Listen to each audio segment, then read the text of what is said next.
A gente vai entrar agora num assunto muito triste, a manchete principal do UOL nesse momento, que é o acidente aéreo que aconteceu na região do Pantanal na noite de ontem e que matou 4 pessoas. Entre elas, um arquiteto chinês conhecido mundialmente, ele é aí tido como um dos grandes arquitetos do mundo na área de sustentabilidade, de construções sustentáveis. Além desse arquiteto chinês, 2 cineastas brasileiros também estavam na aeronave e morreram na queda desse avião que aconteceu na cidade de Aquidauana, no Mato Grosso do Sul.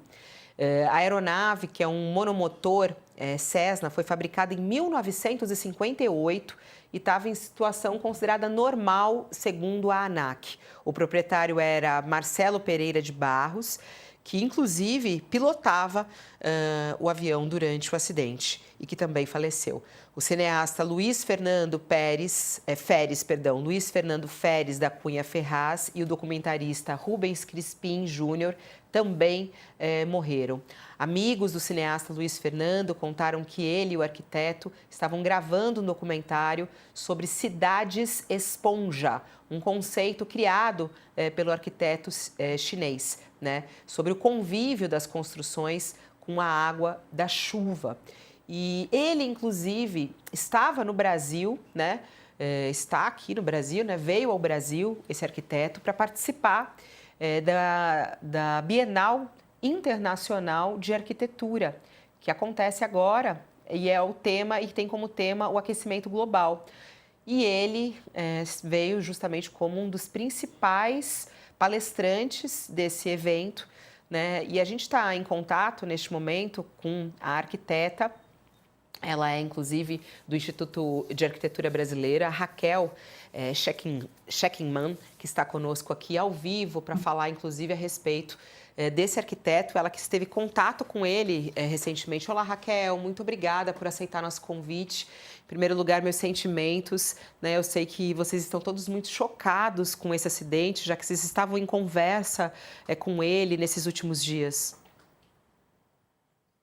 Bom dia. Para a gente é uma tragédia, um susto, né?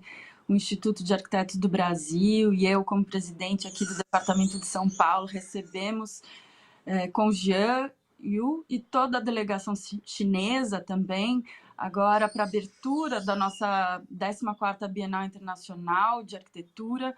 E na sexta-feira ele abriu o nosso evento com uma palestra magna falando sobre o conceito dele de cidades esponja, que é assim, era uma inspiração para a gente, né? Para a atuação do campo da arquitetura da arquitetura e do urbanismo.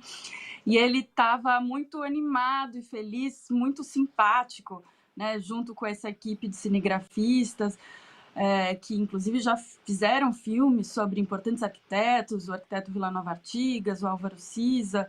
É muito triste também, né, os nossos cinegrafistas e cineastas brasileiros nessa tragédia também, enfim, terem perdido a vida. E eles estavam nessa filmagem no Pantanal, que era algo que o Congean queria muito conhecer, né, e ver de cima. E é que ele foi ver. Eu só queria perguntar, José, só um pouquinho, que esse ponto que ela falou é muito importante para a gente entender. Ele foi lá ver. Explica pra gente o que é essa cidade esponja, o que ele estava sobrevoando e o que era de tão importante para que ele pudesse conhecer no Pantanal. Sim, o Congean tem um trabalho, a China, assim como o Brasil, uma série de rios e cidades que vão sendo construídas sobre os rios, né? Sobre essa malha toda, né? Essas bacias. E o estudo e todo o trabalho e a pesquisa dele, acima de tudo, além de arquiteto, é um professor, né? Tem uma universidade, e ele fez mais de 100 intervenções em cidades para deixar, né, elas bem relacionadas com os rios e com as águas. Então, se a gente tem um modelo que vai, às vezes, encaixotando, canalizando os rios, escondendo os rios, o que ele dizia, e a principal mensagem dele, era de descobrir os rios, de deixar eles fluírem, de deixar eles passarem e alagar mesmo, e você só conduz as águas em harmonia com elas.